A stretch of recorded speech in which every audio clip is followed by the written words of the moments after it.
Good morning to all. This is Dhrutimam, and today we'll be taking and studying the barriers to communication.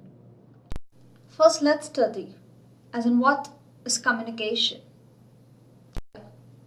Communication. Communication is the art of transmitting knowledge, ideas, information, and thoughts from one person to another. Now, that transfer should be such that the receiver understands the meaning and the intent of the message and give proper feedback. So, what happens? That there is the cycle. Communication is a two-way process wherein we have the receiver and the sender. First, if we start with the sender, there has to be no distortion, there has to be no obstruction as far as the communication is concerned. But when this takes place as a kind of obstruction, then the barriers are being referred. Now we need to take care of as in how important is communication in our day-to-day life. Yeah, for communication, the first step is the necessary for planning. We need to plan as in how we should conduct the communication as far as our roles are concerned. Second is understanding each other.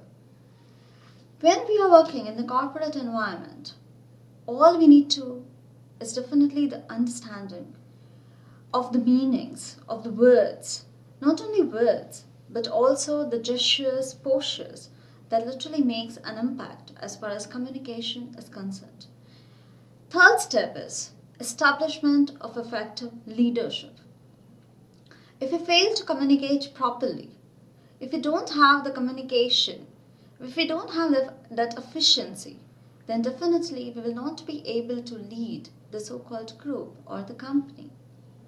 Next, let's take about it's a basis of decision making. Yes, communication as far as the whole cycle is concerned, as I earlier said, that it is the cycle of, you can say, the sender and the receiver. But when the two parties are involved, when two bodies are involved, when two persons are involved, it definitely reflects the so-called base of the decision power, and it comes only from the so-called communication. Communication with its respects of verbal as well as non-verbal tactics.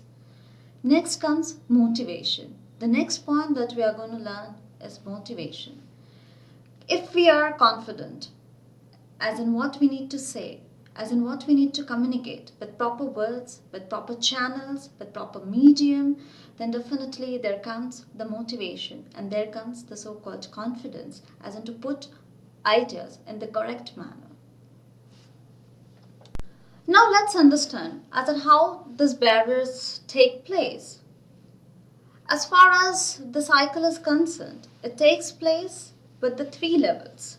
First is noticing is done with our senses, which is known as the physical aspect, or you can say the physical barrier. Second is understanding is at the level of intelligence. And third, that is acceptance at the emotional level. Now, anything that hinders the process of communication at any of these levels is a barrier to communication. Barriers to communication can be defined as the aspects or conditions that interfere with effective exchange of ideas or thoughts. Now let's see which are the factors that leads to the barriers which affects the communication cycle. First is it's environmental.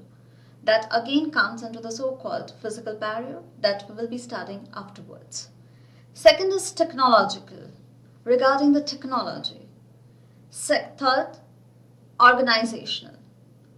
Fourth, jargons, the so-called technical language, the technicalities that are used in a language. External noise. Next comes emotions. As we know that man is an emotional animal and we all are rational beings. So at some point of time, our emotional level, the so-called sensitivity, affects the communication cycle. After that, we have distance, then we have personal interest, halo effect, misinterpretation, fear, stress, and the last one is negative self-image. We all will study in afterwards. Now, according to that barriers, let's classify it. Let's study all the barriers in detail. Which are they? The first is physical barrier, second, semantic and language barrier, third, socio-psychological barrier, fourth, organizational barrier, and the last one is cross-cultural barrier. We will study them in the next slide. Okay, now let's study the physical barrier. Now there comes the faulty organizational structure, which leads to the obstruction as far as the communication barrier is concerned. The factors that leads to this barrier are the very first, that is the large working area. Now when there is no distance, when we have the closed office doors, and because of noise, and because of the time difference, definitely we can't know, we cannot make out as in what's going on, and that leads to the obstruction. Again, it forbids team member from effective interaction with each other because of our cubicle spheres. Now, after noise and after the faulty organization structure, we have time and distance and the physical barrier. Now, as far as we know, what is time? And we Indians, we generally lack the punctuality. So when we lack the punctuality and when we are working in a multicultural organization, when we are facing the so-called communication that leads to the barrier, that is where lies the improper time, and again it leads to the defects in the medium of communication. Next is the distance. When there is the large distance, when we have the lapse of network facilities, and when we have the mechanical breakdowns, again that leads to the physical barrier, and there where we are not able to communicate properly. Now the next part, the next barrier is semantic and the language barriers. Now the word semantic. What are semantics? Semantics is basically the scientific study of a particular language. Now there is this famous saying by a random Japanese guy who says this, that those who speak do not know and those who know do not speak. Now this particular portion, this particular quote definitely leads to the so-called language barrier, as in the so-called quotation leads to a misinterpretation of the ideas, as in we are not able to understand as in what the speaker has to say, what the idea conveys. So there lies the obstruction, there lies the so-called disruption, and there it creates the semantic barrier.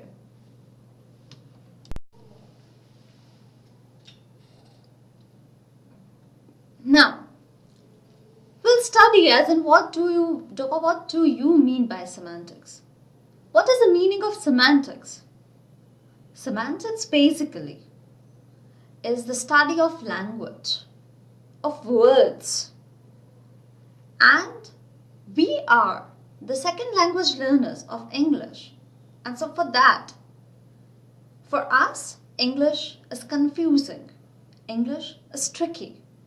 And there, because of the same pronunciations, because of the same words, there comes the point as in we don't know as in what the meaning says or what the meaning has to signify.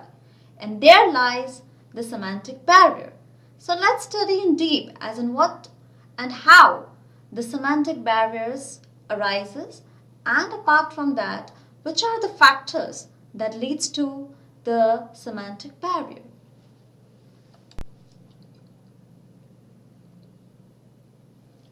Now, let's study the factors which leads to the semantic barriers. Now, we have the similar sounding words. What does that mean? Meaning? They have the pronunciation which are almost alike, but yes, their meaning and the spelling differs. Now do you know what these words are named as in English? Any idea? Any guesses? No. These words are basically known as homophones. Homophones basically are the words which has the same root, which come from the same family. And so for that reason, their spellings are different, their meanings are different, but yes, their pronunciations are alike. Let's take some of the examples. For example, we have pale and pale. Now the first word, that is pale, that is P-A-L-E. What does that mean? That means dull or yellowish in color. Now let's take another word which has the same, or you can say the alike pronunciation. P-A-I-L. Pail. What does that mean? That means bucket. Let's take another word. Let's take, for example, buy, buy and buy. Now the three words, they are homophones. They have the same pronunciations, but yes, now see again, the spelling and the meanings differ. Buy, that is B-U-Y, that means to buy something. The next word, that is B-Y-E, that means we are warning off. We are warning someone. And the next buy, that is B-Y, that is a preposition. So now, these are the words when a non-native speaker of English, when they don't know how to pronounce it, when they don't know how to use the correct pronunciation, so there comes the distortion and there lies the semantic barrier.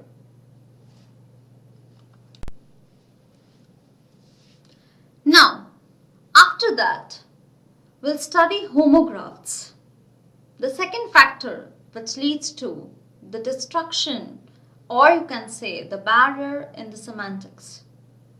Now, what are homographs? Homographs actually are the words that have multiple pronunciations. Yes, multiple pronunciations.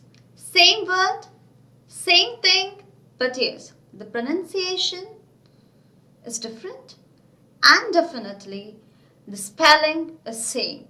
So again, there lies the confusion for the non-native speaker. Let's take an example. Yeah, we must polish the polished furniture. Now, if we can see that we have two polishes, P-O-L-I-S-H. The spellings are same, but meanings change. Now let's take the first meaning in the word called polish. We must polish. What does polish mean? That means to refine something, to decorate something. And let's take another word, that is polish, which again carries the different meaning. It has to do with the word called furniture. That means polish furniture. Polishing here does not mean refining, but again it means the light furniture, the so-called antique furniture. So, if we are using the same word, but yes, the meanings change.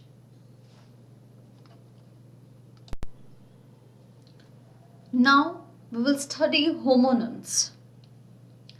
Again, homonyms are the major barrier in the so-called semantics. What are homonyms? Homonyms are the words that have multiple meanings. Yes, one word, one spelling, pronunciations alike, but yes, they have multiple meanings. So again, we as the second language learners of English, we have to understand the so-called words, as in how words leads to obstruction. Let's take an example. Never desert your friends in the desert. Yes. Two words, homonyms, spellings, they are same, pronunciation almost same, but yes, meaning changes. Now let's take the very first word, that is desert. Never desert, meaning don't desert your friends. Don't keep aloof your friends when they are roaming in the desert, meaning the sands, the so-called desert, the physical desert. So again, there lies the confusion, and that leads to the semantic barrier.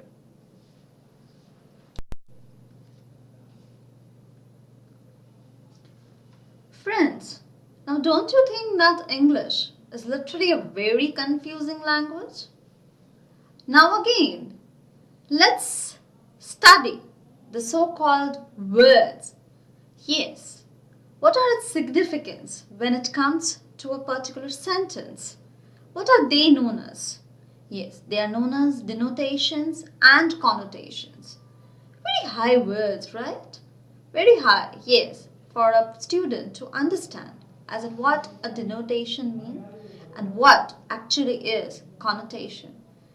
Denotation. Denotation basically is the literal meaning of the word, meaning its own meaning, not relating to any other, or you can say the contextual meaning. Now let's study. Let's take connotations. Connotations basically are, you can say, the so-called emotions, associations that are connected to a word. Yes.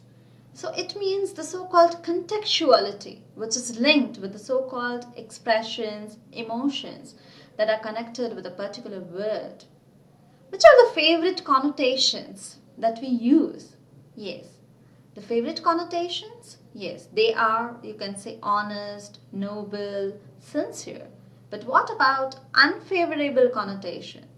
Yes, we don't describe a person as in how cowardly or how slow or how incompetent it is. So this leads to the semantic barrier.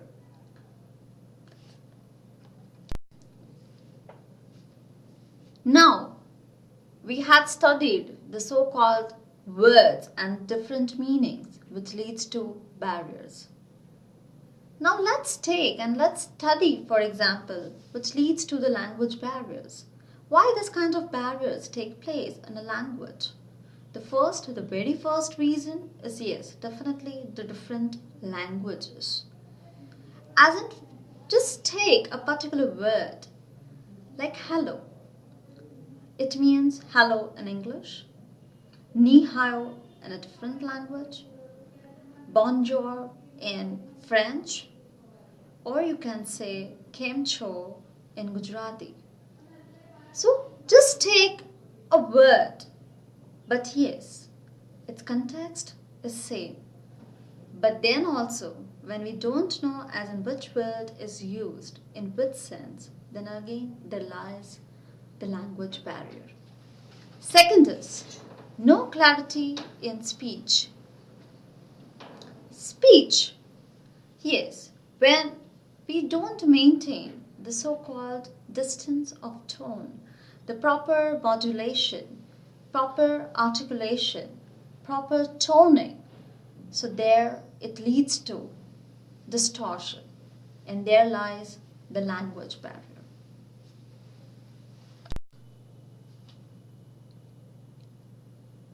Now let's study another factors that leads to language barrier. First is using jargons. Again, a very refined word. What are jargons? What basically are they meant for, and why we use it in our communication process? Let's study. Let's see as in what this has to say. Jargons basically are the words, the technical words which are used in the technical language. For example, if I would say the bull's eye. What does that mean? This is a jargonic language, a jargon word, a very technical word which may sound familiar to a commerce student. But what about the arts or the science? What does bull eye mean? Yes, now let's study this. Let's take the second word. For example, red, or you can say one in the black. What does it mean? One in black? In the black? Yes, in the black. Does that mean the literal meaning? No. Meaning in the dark room? No. That means that one person or a person is in a critical situation. So as far as the communication cycle is concerned, when we use this technical jargons, that leads to misinterpretation to the non-native speaker of English, and there lies the language barrier.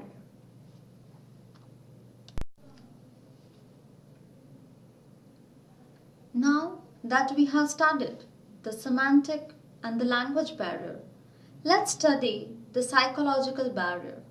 What are they? Psychological barriers can be described as the cause of distorted communication because of human psychology problems. Now let's study the factors that leads to psychological barriers. Yes, we have attitudes and opinions, emotions, filtering and distortion of message, status difference, inattention, closed mind, and fields of experience. Now, let's study what are attitudes and opinions. I would like to say that generally 80% of a man is self-centered, meaning he or she will definitely adapt, will definitely observe the messages that are beneficial to him. So he will neglect in a course of time the opinions or the nature, or you can say the attitude which has been passed to him. And in this process, the factors that literally leads to the negativity, the so-called negation, he will not look into those negative factors. These negative factors are actually being passed by the hierarchical bosses, or you can say the superior ones, which has to do with the organizational structure. Now, if a person has nothing to do with, or if he cannot change his opinion, if he cannot think in the so-called positive manner, then definitely that barrier, that negativity will turn out as in the so-called negligence in the work, and that will create the psychological barrier. Now let's take the emotions. As we all know that men are the emotional beings. What are emotions? Emotions basically are, you can say, the so-called psychological things which a man reacts to a particular situation. Because of this emotion and because of this sensibility, a person definitely reflects his reactive behavior. Sometimes that his tone changes, sometimes his attitude changes, that leads to the so-called barrier. Next comes the so-called status difference. As we all know that we are living in the so-called multicultural environment. Not only multicultural, but let's look at the statuses, the differences between the age groups. Let's say, for example, the parents and you can say the children or a child. Yes, the opinions which are being led by parents will be neglected by the so-called child because of their age gap. Look at the so-called conflicts between a husband and a wife.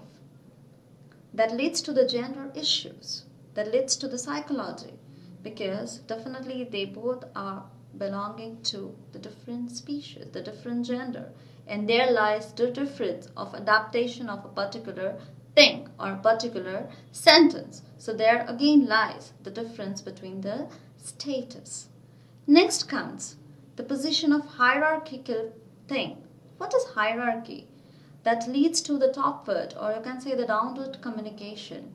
Because if a boss is so called, you can say very negative, if he has a negative attitude towards the subordinates, then definitely that will create a different mindset in front of the subordinates, and then there lies the so-called barrier that leads to the psychology.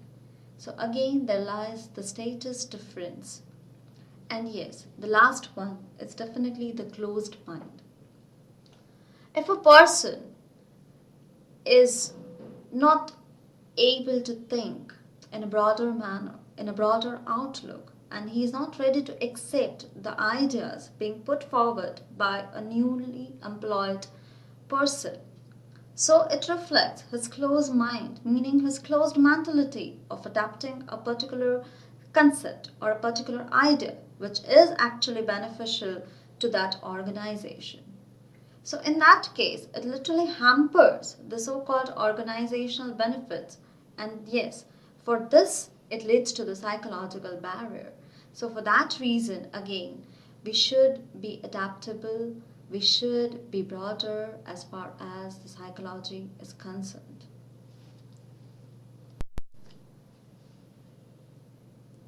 Now that we have studied the so-called main factors which leads to the psychological barrier, but yes, again, the one which is left is definitely the self-image. Yes, we human beings are conscious of our self, that is SELF, self that leads to I, our own identity, our own nature, and that I, if I talk about the so-called psychology of Freud, that leads to the egoist attitude. Yes, we all are concerned about our own consciousness, about our own behavior.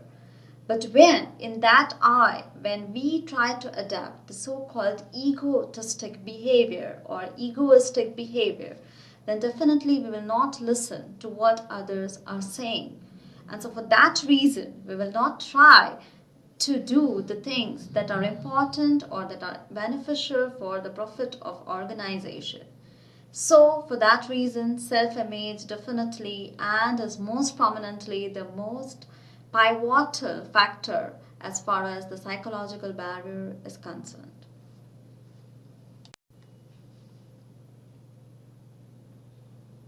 Okay, now let's move to something that is very interesting.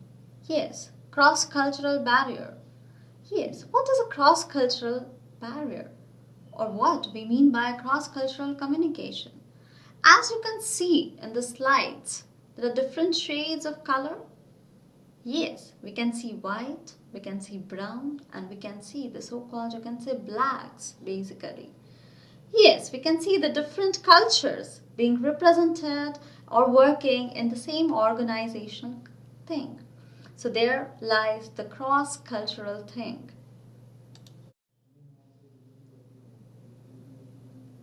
Now that was, in the previous slide, we had a look with the different shades of color that reflected the different cultures. Now let's see the different costumes in this particular slide, as in what it reflects, what we mean by culture. We can see the different costumes, different dressings, different etiquettes, different kind of mannerisms that reflects a particular culture. So let's study in deep as in what we mean by a culture. Now let's understand what we mean by cross-cultural communication. Yes, understanding the different cultures which facilitates the cross-cultural communication, which are actually the components of cross-cultural communication. Yes, now if you have noticed, you have two words, that is cross and culture.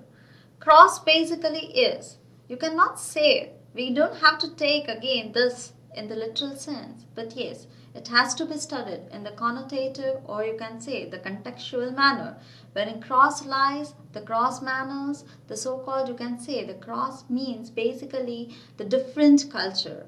Yes, and what we mean by culture? Culture is basically the tribe or a group of people who reside in a society, which leads to the so-called rituals, the so-called patterns, the so-called behavioral structure in a society. So let's study as in how this kind of cross-cultural communication which leads to the barrier. Here, now let's study the different cross-cultural barrier. We have language, we have values. What actually is a language? The words that we use for communication. And what are values? Yes, values differ from a person to person. And again, it is a societal concept, because what is right for me will definitely not right for the another person, or the person that belongs to a different community or a different society. We will study all these factors in next slide. Here. Next comes the social relation. As we can see, yes, the so-called haptics that we all have studied, the so-called, you can say the touch, that we have different ideological scenario in different cultures, so that we will take and study in deep. Now the next concept is definitely the concept of time. The chronomics basically. We will study all this thing in detail afterwards. Next are the concept of space. Space, the so-called, I'm not talking about the space in the very literal sense. Yes, the space means the distance, the so-called, you can say, the proxemics that we need to mention when we work in an organizational culture. And then comes gestures. Yeah, what are gestures? The so-called facial expression, our body language, that again leads to the cross-cultural barrier. Now let's study all these concepts and how it leads to the cross-cultural barrier in detail. Now let's move to the organizational barriers. What are they? As we can see in this picture, two persons are ready to fight. Look at gestures they have. Does that mean that they are definitely going to fight with the physicality? No. But what are the things that leads to the organizational barrier? Let's find out. Here, organizational barriers. Let's study what are the factors that leads to organizational barrier. First is loss or distortion of messages as they pass from one level to another. We all know that the so-called office environment, or you can say the organizational structure, it works from the so-called downward or the upward communication, wherein if a message is not passed in the correct channel, then definitely organizational barrier will take place. Second is filtering of information according to one's understanding and interpretation. That again leads to our own psychology and our own attitude. Filtering, as in what is right to me, I will not pass the message which is annoying, or definitely which definitely disrupts the so-called our own process. So for that reason, we will filter that particular message according to our own understanding, and then we will pass to our subordinate. So again, that will create an organizational barrier. Third, the messages not read completely or not understood correctly. Yes, messages which are not read correctly. What do we mean by correctness? Correctness, regardless of its language, of its pronunciation. So if it is not read completely without understanding its meaning, that leads to an organizational barrier. Next comes, the next point is deliberate withholding of information from peers perceived as rivals. Yes, now this is based on the office politics as we all have noticed. Yes, we will definitely, whatever information is with us, we will not pass to the other subordinates because of the rivalry, because we think that they are rivals. But when we work in an organization, no one is a rival. We need to pass the information in the correct flow, in the correct channel. But if we have the blocked mind and the blocked status, and if we are self centered, and if we assume that the opposite person is a rival, so for that reason, we withhold a particular information which is beneficial for an organization, and so for that reason, it will create the organizational barrier. Next comes information gap if upper class level does not know the true state of affairs. Yes, again it leads to the downward communication. There is this perfect channel of flow which has to be thrown, which has to be passed in the correct manner. Now, if there is a lapse in passing information, meaning if we have an information which is passed from the subordinates to the upper level to the supreme hierarchy, and if it has not to be passed in the correct channel, so at that reason for that affair, definitely an organizational barrier will take place. Now let's study which are the other factors that leads to the organizational barrier. First is lack of communication policy. Second, authoritarian attitude of management. Third, poorly defined authority and responsibility. Fourth, too many levels and organization structure. And the last is insufficient communication training. Let's study all these factors in deep. Yes, first, lack of communication policy. Where there is lack of communication amongst, you can say, the so-called organizational structure, then that leads to the so-called barrier. Second is authoritarian attitude of management. Now that again leads to the self-centered and the status block attitude, wherein the authority believes that he or she is right because he knows he has the expertise in that field. So he neglects the decisions, the concepts or the ideas which has been raised by a newly employed person. So that leads to a barrier. Third is a poorly defined authority and responsibility. If a person who is the authority and he is failing in his responsibility, he does not know as in how to take decisions, then that will definitely lead to the organizational barrier. The last point is too many levels in organization structure.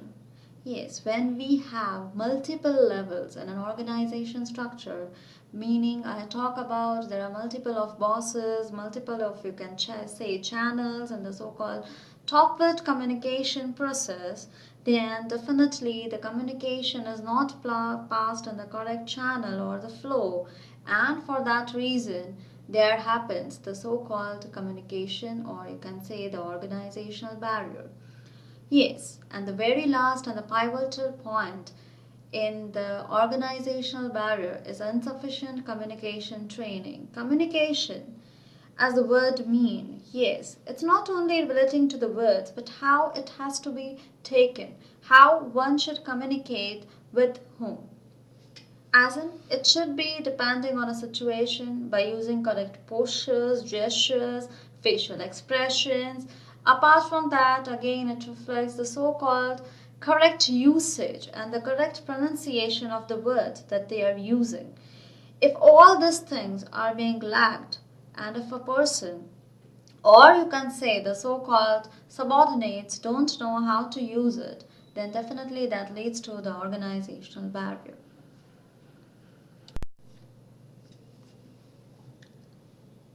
Now that we have studied the barriers. Now, what are the things and how to overcome the communication barrier? Yes, first are definitely the individual skills that require active listening. Select the appropriate channel for the message. Make a special effort to understand each other's perspective.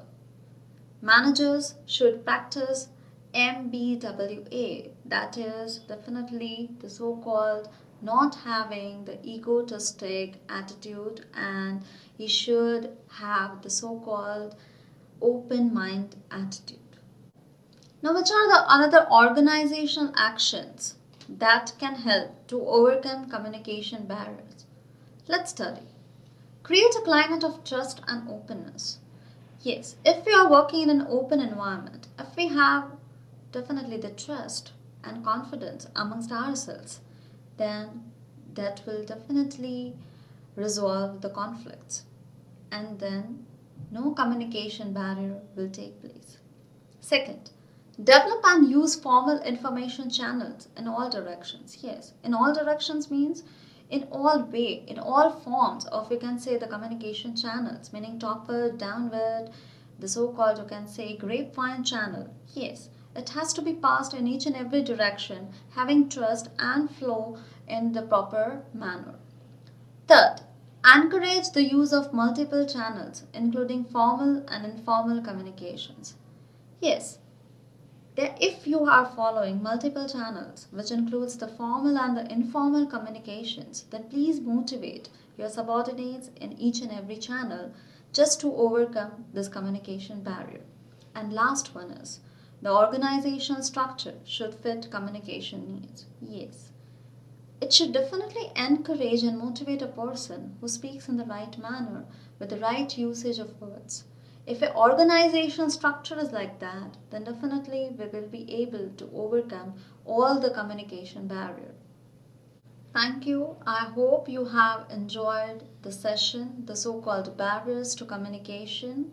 I hope that this, if we practice it on our day-to-day life, then definitely we will try to erase and we will lead to a better communication cycle.